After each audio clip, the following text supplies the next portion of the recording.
Mengawali bulan Oktober 2015, Presiden Joko Widodo beserta jajaran Menteri Bidang Perekonomian dan Industri menggelar rapat terbatas membahas perumusan paket kebijakan ekonomi jilid 3 yang targetnya akan dikeluarkan pada awal pekan depan.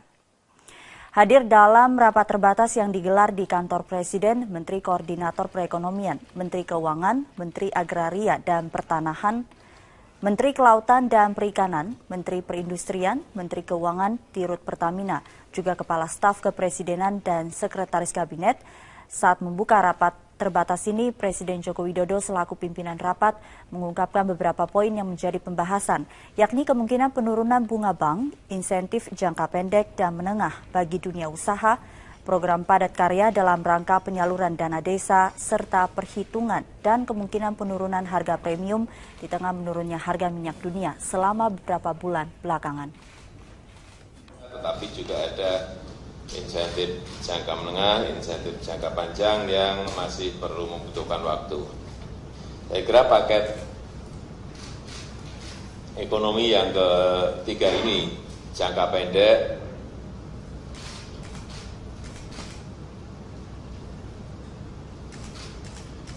coba dilihat apakah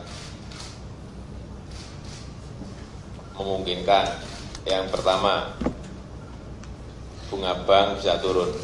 Di mana bahwa ini Presiden Jokowi yang Pancasila di Lubang Buaya, Pondok Gede, Jakarta Timur. Kita langsung bergabung bersama rekan reporter Dade Salampesi yang akan melaporkan langsung dari lokasi acara. Dade, apa pesan utama dalam peringatan Hari Kesaktian Pancasila? Iqbal, untuk peringatan Hari Kesaktian Pancasila 2015 ini, pemerintah mengambil tema kerja keras dan gotong royong dalam melaksanakan Pancasila.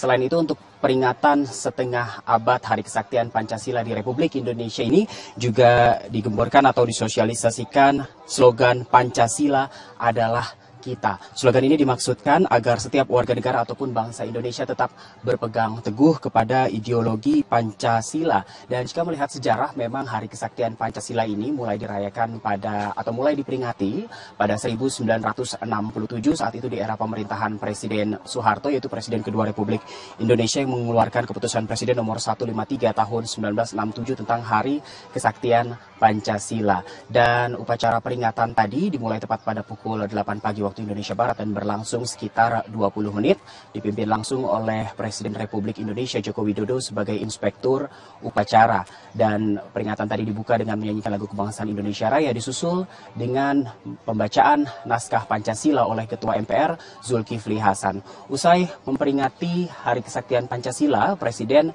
bersama sejumlah Menteri Kabinet Kerja yang hadir meninjau langsung sumur penyiksaan dan juga rumah penyiksaan yang ada di Kompleks Monumen Pancasila Sakti di area Lubang Buaya ini. Sejak pagi hari tadi, sebelum peringatan Hari Kesaktian Pancasila ini dimulai, sejumlah Menteri Kabinet Kerja dan juga pejabat-pejabat dalam negeri lainnya juga sudah mulai terlihat datang, seperti ada Menteri BUMN Rini Sumarno, Menteri Dalam Negeri Cahyo Kumolo, dan juga Gubernur DKI Jakarta Basuki Cahayapurnama. Tidak hanya pejabat dalam negeri, sejumlah perwakilan dari Kedutaan Besar Negara Sahabat juga memenuhi undangan Indonesia untuk hadir ke peringatan Hari Kesaktian Pancasila hari ini. Tadi terlihat ada dari Kedutaan Meksiko, Myanmar, Kamboja, dan beberapa negara lainnya. Selain itu, dengan Hari Kesaktian Pancasila ini diharapkan juga warga Indonesia ataupun masyarakat bisa menghargai ideologi Pancasila yang dapat mengakomodir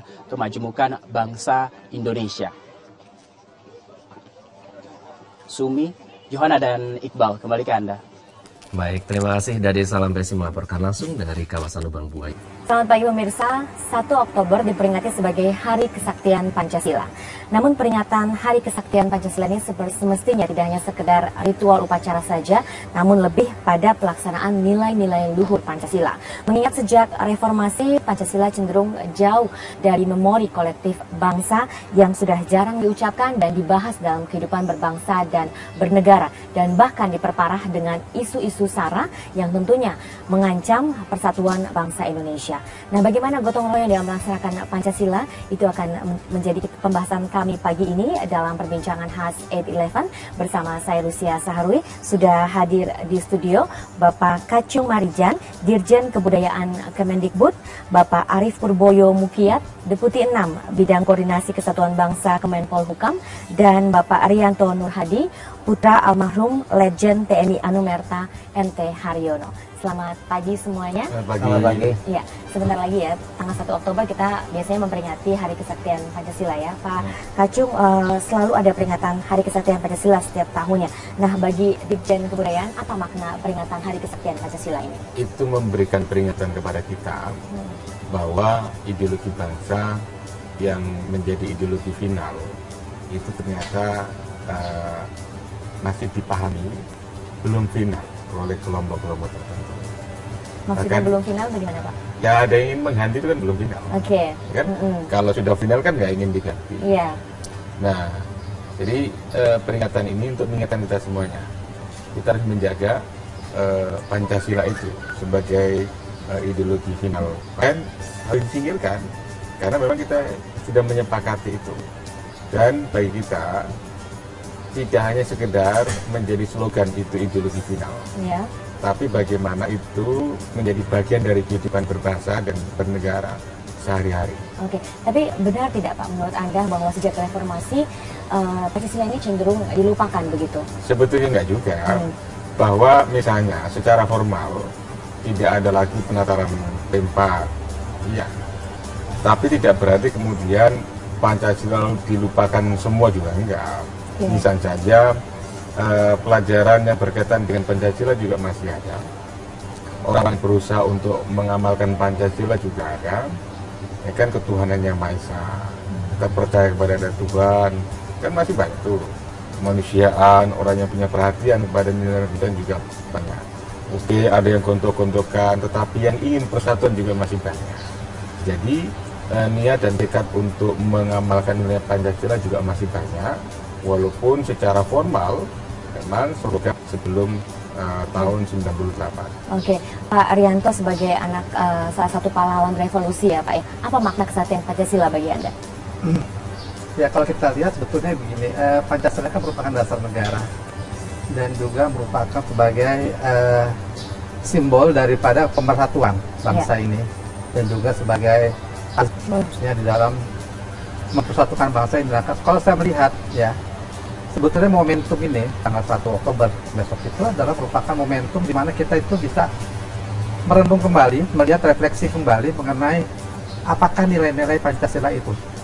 Ya, karena kalau saya melihat sekarang ini di dalam kehidupan bermasyarakat keseharian itu, sepertinya nilai-nilai itu kurang gitu loh. Nilai luntur begitu ya Pak ya. Dan ini harusnya kita cobalah kita merenung kembali dan kita melihat lagi ya. Kita kadang-kadang setiap tahun sekali ya, coba kita lihat lagi apakah makin baik apa tidak gitu loh. Nah, itu yang kita seperti itu. Bisa berbagi mungkin apa yang Anda rasakan pada setiap peringatan Hari Kesaktian Pancasila, Pak Arianto? Kalau saya begini, ini merupakan arti khususnya bagi keluarga kami di sini. Ya, jadi selain juga merayakan Hari Kesaktian Pancasila, dari kami itu merupakan suatu suatu kesedihan sebetulnya ya. Walaupun ini peristiwa ini terjadi 50 tahun yang lalu ya, tetapi masih sangat ingat sekali mengenai kejadian seperti itu ya. Di mana kebahagiaan keluarga kami itu tiba-tiba harus hilang begitu saja karena kejadian yang terjadi pada tanggal 1 Oktober dini hari. Iya. Jadi untuk kami itu adalah merupakan perhatian khusus gitu loh. Ya, itu mungkin yang saya sampaikan. Oke, Pak Arief, kesaktian Pancasila. Tapi banyak wacana yang mengatakan bahwa Pancasila benar. Saya kira begini, pengertian sakti ini terjemahkan seolah-olah seperti mistik atau supranatural, tapi ini adalah keyakinan daripada bangsa Indonesia akan Pancasila ini sebagai kepribadian bangsa ya. Jadi momentum saya katakan 50 tahun luas ini kita bertekad bahwa negara kita ini kan untuk berdiri selama-lamanya. Bahwa ini 50 tahun berjalan, kita juga merefleksikan bagaimana berbagai gangguan, tantangan pada Pancasila itu sendiri. Karena itu tadi sudah disebutkan bahwa kita ini Pancasila ini sudah final. ya. Jadi sudah 70 tahun Indonesia merdeka. Mari kita bersatu. Betul-betul jangan Anda berpikir lagi. Kita tidak ingin mengulangi tragedi nasional. Karena akhirnya merugikan semua tuh anak bangsa. Jangan dipersoalkan lagi Pancasila itu. Bagaimana justru tantangan kita adalah mengimplementasikan Pancasila itu di dalam kehidupan bermasyarakat, berbangsa dan bernegara. Nah, kira-kira apa yang perlu diwaspadai Pak bila Pancasila ini semakin jauh dari memori bangsa? Ya, inilah kita perlunya melakukan revitalisasi kembali Pancasila. Sebab kita harus akui tadi, kalau bicara MPR nomor 18 tahun 98 yang mencabut keempat, ya, bagaimana dulu pengajaran tentang Pancasila itu memang dikesankan dogmatis, ya, bahkan indoktrinasi sekali, sehingga itulah yang dikatakan tidak memberi ruang demokrasi. Dan ketika kita memasuki reformasi, gelombang demokratisasi yang terjadi. Mohon maaf saya katakan istilahnya, kebebasan di ruang demokrasi inilah cenderung seperti dalam tanda kutip berlebihan. Padahal Pancasila dan Undang-Undang Dasar 45 secara tegas tidak ada kebebasan yang mutlak. Tegas itu di pasal 28J, ya, bagaimana kita harus menghormati norma, kepatuhan, kesusilaan. Jadi ada batas-batas. Jadi kalau kita bicara demokrasi yang menjadi sekarang tren, ya, tetap harus bersanding